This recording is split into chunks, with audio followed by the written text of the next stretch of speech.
श्री हरि नारायण भगवान की जय, लक्ष्मी मैया की जय। आइए सुनते हैं कार्तिक मास कथा का 23वां अध्याय। नारद जी ने राजा पृथु से कहा, हे राजन, इसी कारण से उद्यापन में तुलसी की जड़ में भगवान विष्णु की पूजा की जाती है। तुलसी का मूल प्रदेश भगवान विष्णु को प्रसन्न करने वाला है।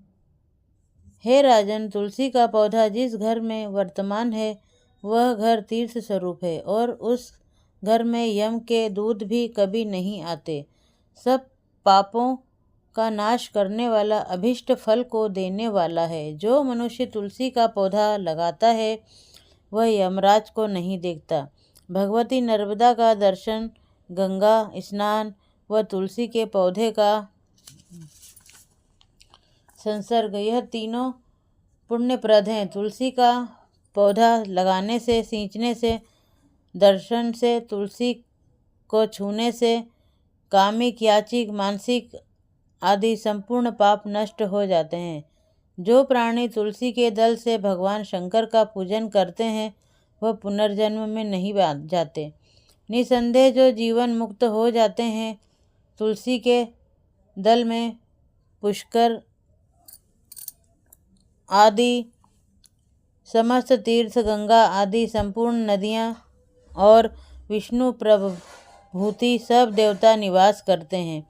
तुलसी के साथ यानी तुलसी के पास जो अपना प्राण विसर्जन करता है वह चाहे कितना बड़ा पापी क्यों न हो, उनको यमराज नहीं देख सकते। राजन, जो लोग तुलसी को काष्ठ का चंदन लगाते हैं वह सहज ही मोक्ष को प्राप्त हो जाते हैं।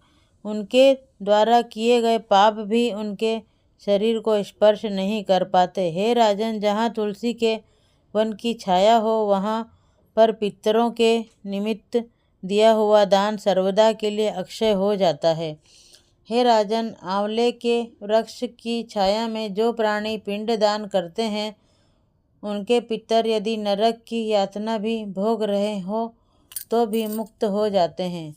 सिर, हाथ, मुंह और देह में जो आंवले को धारण करते हैं उनका विष्णु रूप जानना चाहिए। आंवले के फल और तुलसी के दलों को पानी में मिलाकर जो प्राणी स्नान करते हैं उनको गंगा स्नान का फल मिलता है। जो मनुष्य आंवले के पत्तों और फलों से देवताओं आदि का पूजन करते हैं उनको स्वर्ण, मणि और मोतियों द्वारा पूजन का फल प्राप्त होता है। कार्तिक मास में सब तीर्थ, ऋषि, देवता और सब यज्ञ यह सूर्य तुला राशि में होता है, आंवले के वृक्ष में वास करते हैं। जो मनुष्य द्वादशी तिथि को तुलसी का दल और कार्तिक में आंवले का पत्ता तोड़ता है वह रोख नरक में वास करता है। जो कार्तिक में आंवले की छाया में बैठकर भोजन करता है उसके अंत संसर्ग में सब